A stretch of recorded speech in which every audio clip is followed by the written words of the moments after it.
ఓం శ్రీ గురుభ్యో నమః.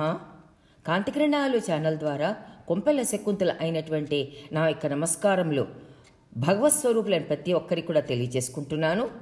ఈ కాంతికిరణాలు ఛానల్ ఇప్పటివరకు సబ్స్క్రైబ్ చేసుకున్న ప్రతి ఒక్కరికి కూడా నా ధన్యవాదములు నమస్కారములు తెలియజేసుకుంటూ, ఈ మధ్యనే కొంతమంది ఈ కాంతికిరణాలు ఛానల్ సబ్స్క్రైబ్ చేసుకున్నారు. వారికి మరి ఒకసారి నా యొక్క ధన్యవాదములు నమస్కారములు తెలియజేసుకుంటున్నాను. ఎవరైతే ఈ కాంతికిరణాలు ఛానల్ని ఇప్పటివరకు సబ్స్క్రైబ్ చేసుకోలేదో వారందరూ సబ్స్క్రైబ్ చేసుకుని షేర్ చేసి లైక్ చేసి ఈ ఛానల్ని ముందరికి నడిపించవలసిందిగా మీకు అందరికీ కూడా మనవి చేసుకుంటున్నాను. మనము ఈ 2024వ సంవత్సరంలోకి మనం ప్రవేశించాము. ఈ 2024వ సంవత్సరం ప్రతి ఒక్కరికి కూడా శుభాలు జరగాలని ఈ కాంతికిరణాలు ఛానల్ ద్వారా నేను మీకు అందరికి కూడా తెలియచేసుకుంటున్నాను. ఈ సృష్టిలో ఉన్న ప్రతి జీవరాశి కూడా క్షేమంగా ఉండాలని నేను కోరుకుంటున్నాను. మనము ఈరోజు ఒక మంచి విషయాల్లోకి వెళదాము. సాధారణంగా ప్రపంచం అంతా కూడా, భారతదేశంలోనూ ప్రపంచం అంతా కూడా జనవరి 1వ తారీఖు శ్రీ రామకృష్ణుల వారి యొక్క అభయకల్పతరువు దినోత్సవాన్ని జరుపుకుంటూ ఉంటారు. ఆ విధంగా ఎన్నో చోట్ల జనవరి 1వ తారీఖు ఈ విధంగా ప్రపంచంలోనూ భారతదేశంలోనూ ఎన్నో రామకృష్ణ మఠాల్లో వికాంద కేంద్రాల్లో ఈ యొక్క ఉత్సవాన్ని జనవరి 1వ తారీఖు జరుపుకోవడం జరిగింది. ఇప్పుడు మనం ఈ భాగంలో శ్రీ రామకృష్ణుల వారి యొక్క దివ్య కల్పతరు తత్వాన్ని మనం ఇక్కడ కొంత తెలుసుకుందాము. కొంతమందికి తెలుసు, ఇది తెలిసినా కూడా మనం మళ్ళీ ఒకసారి ఆ గురుదేవుల్ని స్మరించుకోవడం, ఆ గురుదేవుల యొక్క కల్పతరు తత్వాన్ని తెలుసుకోవడం వల్ల మళ్ళీ చెప్పుకుంటుంటే నాకు వినేవారి మీకు కూడా ఇంకొకసారి మన మనసు వెళ్ళి ఆ గురుదేవుల పాదపద్మాలయందు లయమవుతుంది. ఈ విధంగా మనకి ఒక మంచి స్ఫురణ కలుగుతుంది, మన మనసు మంచిదారిలో పయనిస్తూ ఉంటుంది. అందుకోసం మరి ఒకసారి ఇక్కడ మనం ఈ శ్రీరామకృష్ణుల వారి లోని దివ్య కల్పతరు తత్వాన్ని మనం ఇంకొకసారి చెప్పుకుందాము. నరదేవదేవ జయ జయ నరదేవ అద్వయ తత్వ సమాహిత చిత్తం ప్రోజ్వల భక్తి పటావృత వృత్తం కర్మ కలేవర అద్భుత చేష్టం యామి గురుం శరణం భవ వైద్యం. ఈ యొక్క శ్లోకాన్ని స్వామి వివేకానందుల వారు మన గురించి అందించారు. దీంట్లో శ్రీరామకృష్ణుల వారి గురించి ఈ విధంగా చెప్పారు. ఏ నరదేవదేవా, నీకు జయమగుగాక.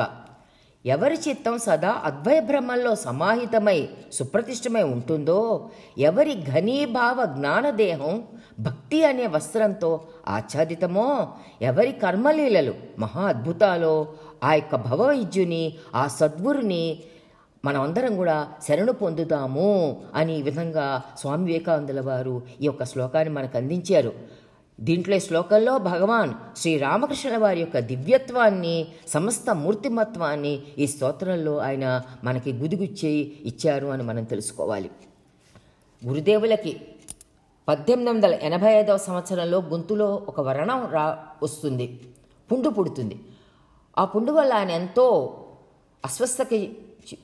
అస్వస్థకు గురవుతారు. ఎంతోమంది వైద్యులు కూడా వచ్చి వైద్య సహకారం కూడా అందిస్తారు. కానీ ఎప్పటికీ కూడా ఆ యొక్క వ్రణం మటుకు తగ్గదు, ఆయన స్వస్థత మటుకు ఆయనకి చేకూరదు. రాను ఆయన శారీరక పరిస్థితి చాలా దిగజారిపోతూ ఉంటుంది, చిక్కి శల్యమైపోతూ ఉంటారు. అటువంటి సమయంలో ఆయన శ్రీరామకృష్ణుల గురుదేవుల వద్ద ఉన్నటువంటి భక్తులందరూ ఆందోళనకు గురవుతారు.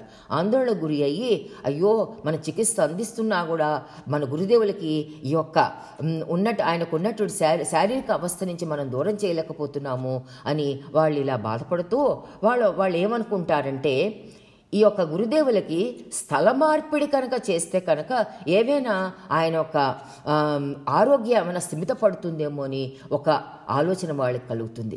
అందుకోసం వాళ్ళు ఏం చేస్తారంటే, ఈ గురుదేవుల్ని ప్రశాంత వాతావరణం కోసం కాశీపూర్కి తీసుకెళ్తారు. ఈ కాశీపూర్ ఎక్కడుంది? కలకత్తాకి 3 మైళ్ళ దూరంలో ఉంది. ఆ కాశీపూర్కి తీసుకెళ్ళి ఆ ఉద్యానవనంలో ఆయనకు బస ఏర్పాటు చేస్తారు. ఈ ఉద్యానవనం ఎంతో చక్కటి ప్రకృతి రమణీయతతో నిండి ఉంది.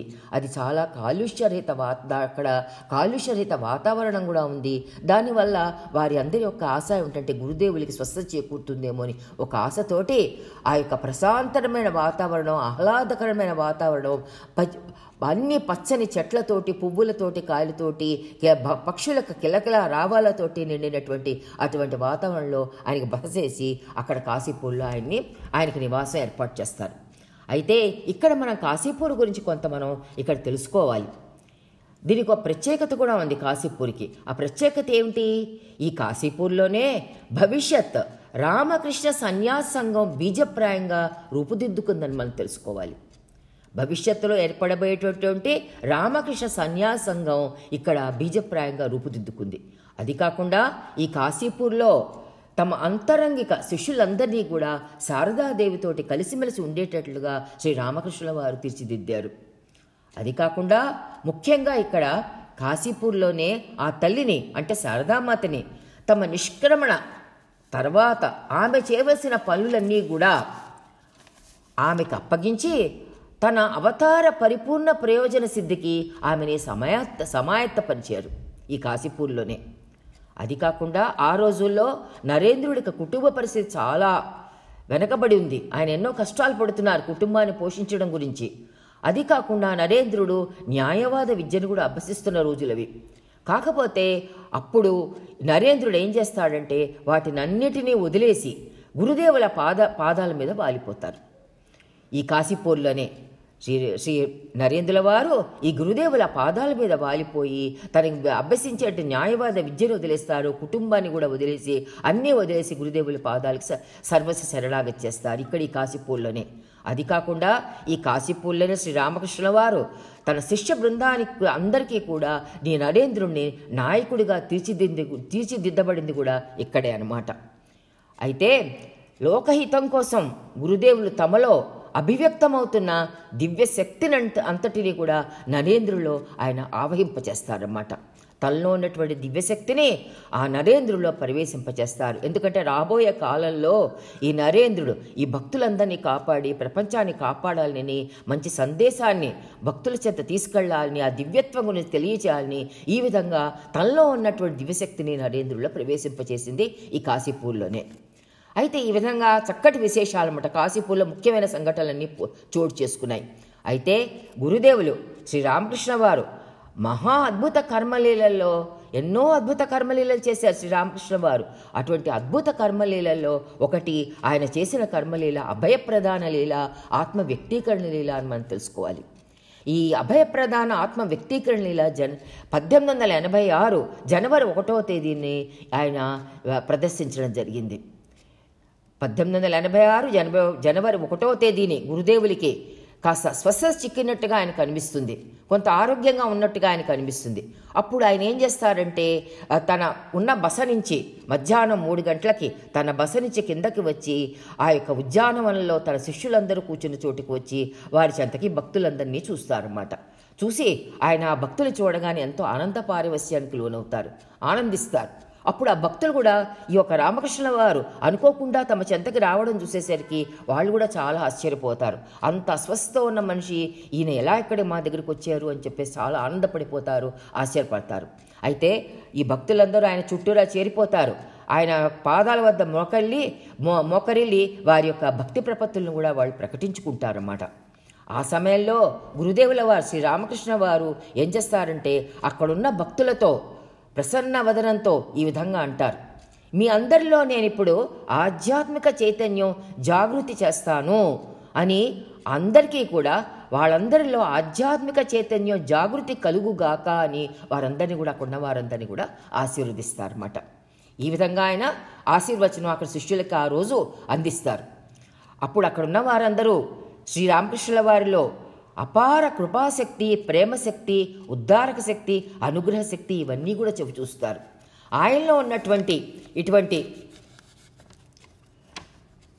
కరుణ, ప్రేమ, వాత్సల్యం, ఇటువంటి అపార అనుగ్రహం ఇవన్నీ కూడా ఈ భక్తులు చూసి ఆ భక్తుల ఇటువంటి కరుణ, వాత్సల్యం అవన్నీ కూడా ఆ భక్తులందరి అంతరాంతరాలని కూడా స్పృశిస్తాయన్నమాట. ఈ విధంగా శిష్యులు ఎంతో ఆనందంతో ఆయన వాళ్ళలో ఆత్మ చైతన్యం జాగృతి పరచడంతో వాళ్ళు కూడా అమితమైన ఆనందానికి, దివ్యానందానికి లోనవుతారన్నమాట.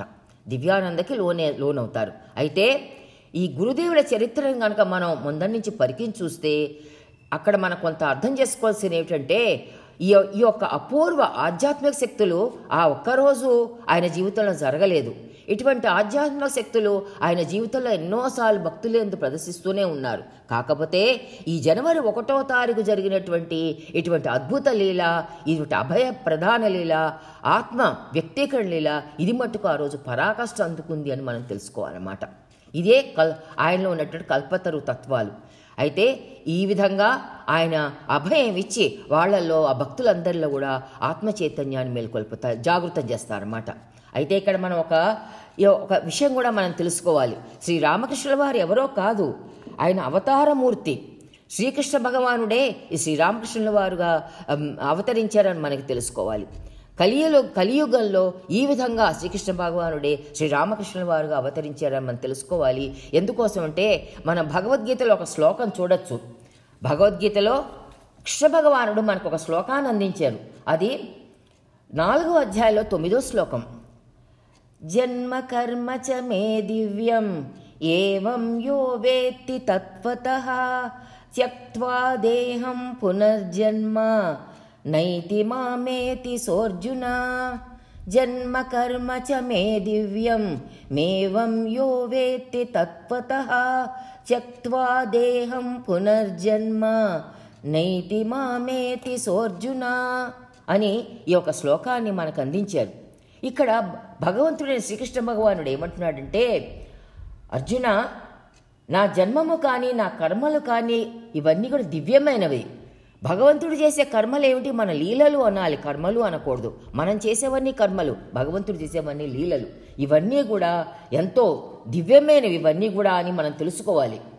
అట్టివాడు ఎవరైతే ఆయన యొక్క జన్మలు కర్మలు ఇవన్నీ కూడా దివ్యమే అని తెలుసుకుంటాడో అటువంటి వానికి మరణానంతరం మరల జన్మని పొందక అతడు నన్నే పొందుతాడు అని మోక్షాన్ని పొందుతాడు అని శ్రీకృష్ణ భగవానుడు ఇలా ఈ విధంగా అర్జునుడికి చెప్తూ అర్జునుడు నిమిత్తంగా చేసుకుని మనకందరికీ కూడా సెలవిచ్చారు.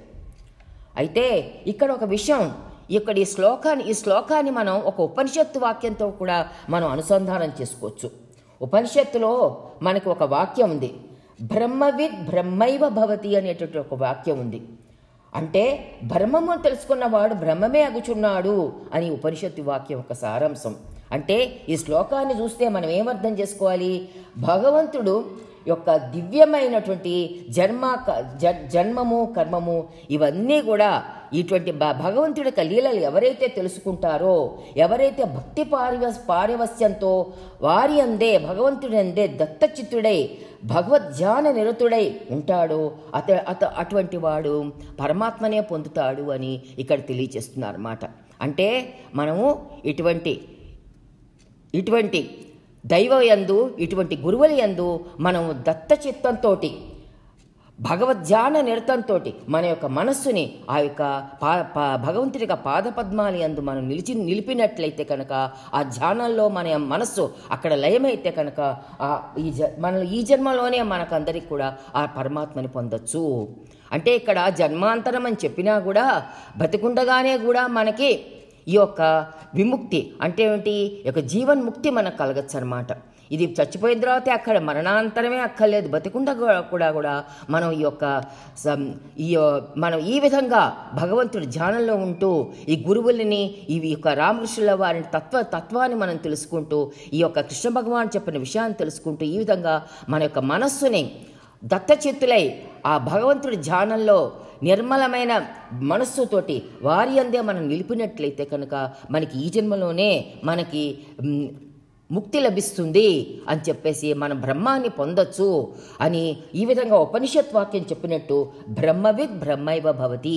ఆ యొక్క బ్రహ్మతత్వాన్ని మనం తెలుసుకుంటాము. ఎవరైతే బ్రహ్మతత్వాన్ని తెలుసుకుంటారో వారే బ్రహ్మం అవుతారు అని తెలియచేసినట్టుగా ఇక్కడ శ్రీరామకృష్ణుల వారు కూడా ఎవరో కాదు, ఆయన యొక్క జన్మ కూడా దివ్యమైనది, ఆయన యొక్క లీలలు కూడా దివ్యమైన లీలలు అని మనం తెలుసుకుంటూ ఈ విధంగా ఈ భక్తులందరూ మనం కూడా మన యొక్క చిత్తాన్ని ఆ గురుదేవుల యొక్క పాదపద్మాలందు నిలిపినట్లయితే మనకి మోక్షం అనేది సుసాధ్యము అని మనం బాగా తెలుసుకోవాల్సిన అవసరం అన్నమాట.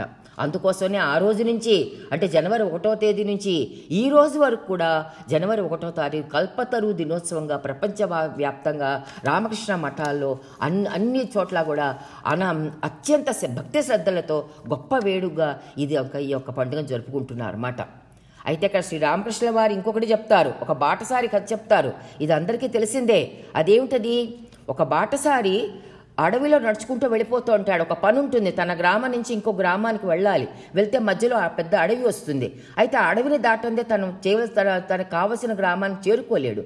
అందుకోసం ఆయన ఒక బాటసారి నడుచుకుంటూ అరణ్యంలో వెళ్ళిపోతుంటే మధ్యాహ్నం అవుతుంది. మిట్ట మధ్యాహ్నం ఎండ వేడెక్కిపోతుంది. నడవగా ఆయన కాళ్ళు నొప్పులు వస్తాయి. అప్పుడు దాహం కూడా వేస్తూ ఉంటుంది. అప్పుడు బాటసారి ఏం చేస్తాడంటే ఎక్కడైనా సేద తీర్చుకోవడానికి కాసేపు కూర్చోడానికి ఏమైనా ఉంటే బాగుండు అని చూస్తూ ఉంటాడు అరణ్యంలో. అయితే అలా వెళ్ళగా అతనికి ఒక పెద్ద చెట్టు కనిపిస్తుంది. ఆ పెద్ద చెట్టు కనిపిస్తే ఆయన ఎంతో ఆనందపడిపోయి, అబ్బాయి ఎంత పెద్ద చెట్టు, చక్కగా ఇక్కడ ఈ చెట్టు నీడలో నేను కూర్చుని కాసేపు సేద తీరవచ్చు అని చెప్పేసి ఆ చెట్టు నీడలోకి వెళ్తాడు. చెట్టు నీడలోకి వెళ్ళి అక్కడ చెట్టు కింద కూర్చుంటాడు. అక్కడ కూర్చుని ఏం చేస్తాడంటే, అబ్బా చాలా దాహం వేస్తుంది, చాలా ఆకలిస్తుంది, ఇక్కడ నాకు ఎవరైనా కాస్త మంచినీళ్ళు కానీ కాస్త ఆహారం కానీ ఇస్తే బాగుంటుంది అనుకుంటే ఆయన అనుకోవడం తడవగానే ఏమవుతుంది, అక్కడికి మంచి రుచికరమైన ఆహారము మంచినీళ్ళు కూడా వచ్చేస్తాయి. అప్పుడు ఆ బాటసారి చక్కగా ఆ మంచినీళ్ళు తాగేస్తాడు. ఆహారం కూడా తినేసి ఎంతో తృప్తి పొంది అబ్బా ఎంత బాగుంది అనుకుంటాడు. కానీ ఆయన తిరిగి వచ్చాడేమో, అలసటతో ఉన్నాడేమో, ఆహారం కడుపులో పడేసరికి కొంత నిద్రమత్తు ఆవహిస్తుంది. ఆ నిద్రమత్తు ఆవహించేసరికి ఆ బాటసారి అనుకుంటాడు, అబ్బా ఇక్కడ చక్కగా ఒక మంచం పరుపు ఉంటే ఎంత బాగుంది, నేను ఆ మంచం పరుపు మీద పడుకుంటాను, ఇక్కడ నేను సేద తీరుతాను అనుకుంటాడు. అనగానే అక్కడ మంచము చక్కటి పరుపు అన్నీ వచ్చేస్తాయి. అబ్బో అని చెప్పేసి ఆ మంచం మీద ఎక్కుతాడు, హాయిగా పడుకుంటాడు. పడుకుని ఇంకా ఏమనుకుంటాడంటే ఇక్కడ ఒక మంచి అందమైనటువంటి ఒక కన్య నాకు ఇక్కడ ఉంటే నాకు చక్కటి ఉపచర్యలు చేస్తుంది కదా, ఇటువంటి అందమైన కన్య ఇక్కడికి వస్తే కనుక మంచిగా ఉంటుంది అని అనుకుంటాడు. ఇంతలోగానే అక్కడ ఒక అందమైన కన్య కూడా వచ్చేస్తుంది. ఈ విధంగా ఆ బాటసారి కోరినవన్నీ కూడా అక్కడ వచ్చేస్తూ ఉంటాయి ఆ చెట్టు కింద. అయితే కాసేపటికి ఏమనుకుంటా అంటే అంతా బాగుంది, అన్నీ బాగానే వచ్చేస్తున్నాయి, కానీ అయ్యో నేను అడవి మధ్యలో ఉన్నాను, ఇక్కడ అడవిలో ఎవరూ లేరు, చుట్టుపక్కల ఎవరూ లేరు, గబుక్కుని ఇప్పుడు ఈ అడవిలో ఒక సింహం వచ్చేస్తే ఏమవుతుంది అని అనుకుంటాడు. అనుకోగానే ఆయన అనుకోని తడవగానే అక్కడ ఏముంది, ఒక పెద్ద సింహం ప్రత్యక్షమై ఆ బాటసారిని చంపేసి తినేస్తుంది. ఈ విధంగా అయితే ఇక రామకృష్ణుల వారు ఈ కథని భక్తులకు ఎందుకు చెప్తున్నారు? దీంట్లో ఏంటంటే కొన్ని తెలుసుకోవాల్సిన చాలా ముఖ్యమైన విశేషాలు ఉన్నాయి. ఆ బాటసారిలానే మనం కూడా ఒక్కొక్కసారి ప్రవర్తిస్తామన్నమాట. అంటే అంటే ఇక్కడ ఏం చెప్తున్నా అంటే దీంట్లో సారాంశం ఏంటంటే మన కోరికలు తీరిన కొద్దీ మనం విచక్షణా జ్ఞానాన్ని పోగొట్టుకుంటూ ఉంటాం. కోరికలు ఓ కోరిక తీరితే ఇంకో కోరిక, అలా కోరికలన్నీ ఎప్పటికీ కూడా అలా మనం ఎన్ని తీర్చుకున్నా ఇంకో కోరిక వస్తుంది. కోరికలు తీరుతూ ఉంటే ఏమవుతుంది, మనలోని విచక్షణ జ్ఞానాన్ని మనం కోల్పోతాం. అయితే ఇక్కడ భగవాన్ ఏం చెప్తున్నా అంటే మనకి కోరికలు తీరిన కొద్దీ మనం విచక్షణ జ్ఞానాన్ని మనం పోగొట్టుకోకూడదు, కోరికలు అదుపు చేసుకోవాలి, లేకపోతే విచక్షణారహితంగా మనం ప్రవర్తిస్తాము అనే విషయాన్ని చెప్తున్నారు. అది కాకుండా అత్యాశకి పోకూడదు, అత్యాశకి పోతే వినాశనాన్ని కూడా తెచ్చుకుంటాము. అది కాకుండా ఎప్పుడైతే మన కోరికలు త్వరగా తీరిపోతూ ఉంటాయో అంటే అప్పుడే అక్కడ మనం జాగ్రత్త పడాలంటారు. ఎప్పుడైతే తీరుతూ ఉంటే అక్కడ జాగ్రత్త పడాలి, అప్పుడే వినాశనం మనకి దగ్గర చెరువులో ఉంది అని తెలుసుకోవాలి. ఈ విధంగా అన్నమాట. అది కాకుండా మనలోని అత్యాశ వల్ల, ఇటువంటి విచక్షణ లేని వల్ల, అజాగ్రత్త వల్ల ఎప్పటికప్పుడు ఇవన్నీ కూడా మనం సరిచేసుకుంటూ ఉండాలి అని శ్రీరామకృష్ణుల వారు అక్కడున్న భక్తులకి చెప్తూ ఉండేవారు అన్నమాట. ఎందుకోసం అంటే భగవంతుడు కల్పతరువు, భగవంతుడు ఎవరు? కల్పతరువు. గురుదేవుడు శ్రీరామకృష్ణుల వారు ఎవరు? కల్పతరువు. ఎవరు ఏది కోరితే దాన్ని అనుగ్రహిస్తారు. అయితే ఇక్కడ మరో విషయం ఉంది, భగవంతుడు కల్పతరువు కోరినవన్నీ ఇస్తాడు, కానీ ఆయన భావగ్రాహి కూడా అని మనం తెలుసుకోవాలి. ఎవరి భావం ఎలా ఉంటుందో దాన్ని బట్టి ఫలం మనం అందుకుంటూ ఉంటాం. ఒక దొంగ ఉంటాడు, గుడికి వెళ్తాడు, నేను బాగా ఇవాళ దొంగతనం చేసి బాగా ధనం కావాలి, నాకు బాగా ధనం రావాలని కోరుకుంటాడు. భగవంతుడు చూస్తాడు. తర్వాత ఇంకొక భక్తుడు వస్తాడు, ఆ భక్తుడు వచ్చి, నాయనా నేను బాగా చదువుకోవాలి, చదువుకుని కష్టపడి చదువుకుని నాకు మంచిగా నేను పరీక్షలో మంచి ఉత్తీర్ణత పొంది మంచి నేను ఉద్యోగం కావాలి, ఉద్యోగం కష్టపడి సంపాదించుకోవాలి అనే కోరికతో వస్తాడు. కోరికతో వస్తే ఆ భక్తుడి యొక్క కోరిక కూడా ఆయన మన్నిస్తాడు. అక్కడ దొంగకి ధనం ఇస్తాడు, ఈ భక్తుడికి చక్కటి విద్యనిచ్చి మంచి ఉద్యోగాన్ని కూడా ప్రసాదిస్తాడు. కాబట్టి ఇక్కడ భక్తుడు కోరిన కోరిక ధర్మపరమైనది. కష్టపడిందా తనకి రావాలని అడిగాడు, సుఖంగా రావాలని అడగలేదు. ఇక్కడ దొంగ తను ఏ కష్టపడకుండా అందరినీ మోసం చేసి ధనం సంపాదించాలనుకున్నాడు. అయితే దొంగ యొక్క కోరిక తీరింది, భక్తుడి కోరిక తీరింది. కానీ దొంగ కోరిన కోరిక అధర్మం కాబట్టి తర్వాత కాలంలో అతను దానికి తగినటువంటి శిక్ష అనుభవించవలసినదే ఉంటుంది అనే విషయాన్ని మటుకు మనం ఇక్కడ గ్రహించుకోవాలన్నమాట. అందుకోసమే భగవంతుడు ఒక కల్పతరువు లాంటివాడు. శ్రీరామకృష్ణ పరమహంస వారు ఒక కల్పతరువు. ఆ చెట్టు నీడలో మనం చేరి మనం ఏ కోరిక కోరినా తీరుతుంది. కానీ మనం కోరేటప్పుడు చాలా జాగ్రత్తగా ఉండాలి. ఎందుకంటే గురుదేవులు శ్రీ భగవంతుడు మనం కోరిన కోరికలో మన యొక్క భావాన్ని కూడా వాళ్ళు గ్రహించుకుంటారు అనే విషయాన్ని కూడా మనం మంచి జాగ్రత్త పడుతూ మన కోరికలు కోరాలన్నమాట. అది కాకుండా ఈ విధంగా మనం తెలుసుకోవాలన్నమాట. అందుకోసమే మన భావము, సంకల్పము ఇవన్నీ కూడా ఎంతో ప్రాధాన్యము. మనం ఈ యొక్క కల్పతరువు అంటే రామకృష్ణ వారు ఎవరు? కల్పతరువే. కల్పతరువు అంటే వృక్షం. ఆ వృక్షం కోరిన కోరికలు తీరుస్తుంది. శ్రీ రామకృష్ణ వారు, భగవంతుడు వీళ్ళందరూ కూడా కల్పతరువులే. ఈ యొక్క కల్పతరువు చెంత మనం చేరితే మనకి తీరని కోరిక ఉండదు. కాకపోతే మన యొక్క భావం చాలా అవసరము, మన సంకల్పము కూడా ఎంతో ముఖ్యమని మనం గుర్తుపెట్టుకోవాలి. అయితే మన భావం మంచిదైతే మన కోరికలన్నీ వృద్ధిపరుస్తూ మన కోరికలు ఏమవుతుంది? మన వృద్ధిలోకి తీసుకెళ్తాయి. అదనమాట, మన వృద్ధిలోకి తీసుకెళ్లేటట్టుగా ఉండాలి మన కోరికలన్నీ అని తెలియజేస్తున్నారు. అయితే శ్రీ రామకృష్ణ వారు ఒక సమయం ఎక్కువైనా కూడా మన్నించండి, ఇంకొక చిన్న కథ చెప్పారు, అది చాలా బాగుంటుంది. శ్రీ రామకృష్ణ వారు ఇంకొక కథను కూడా ఇక్కడ చెప్పారు. అది హనుమంతుడి గురించి. ఇది అనుకుంటా కృత్తివాస రామాయణం అని అనుకుంటున్నాము. అక్కడి నుంచి ఆయన తీసుకుని ఈ కథ చెప్పారన్నమాట. అయితే ఎన్నో రామాయణాలు వెలువడ్డాయి. వాల్మీకి రామాయణం, మూల రామాయణం, కాకపోతే ఎన్నో రామాయణాలు వెలువడ్డాయి. దాంట్లో ఒక్కొక్కసారి కొన్ని కల్పిత కథలు కూడా ప్రవేశపెట్టారు. ఎందుకోసం అంటే భక్తుడి మనసు భగవంతుడి యందు కథల ద్వారా లయం చేయాలి, ఆ భగవంతుడి దగ్గరికి తీసుకెళ్ళాలి అనే విషయంతో ఆ ఒక్కొక్క రామాయణాలు రాసినప్పుడు కొంతమంది ఈ విధంగా రచయితలు వాళ్ళు, కవులు వాళ్ళు కొన్ని చిన్న చిన్న కథలు కూడా అక్కడ ప్రవేశపెట్టారన్నమాట. అయితే ఈ కథ కూడా చాలా బాగుంటుంది.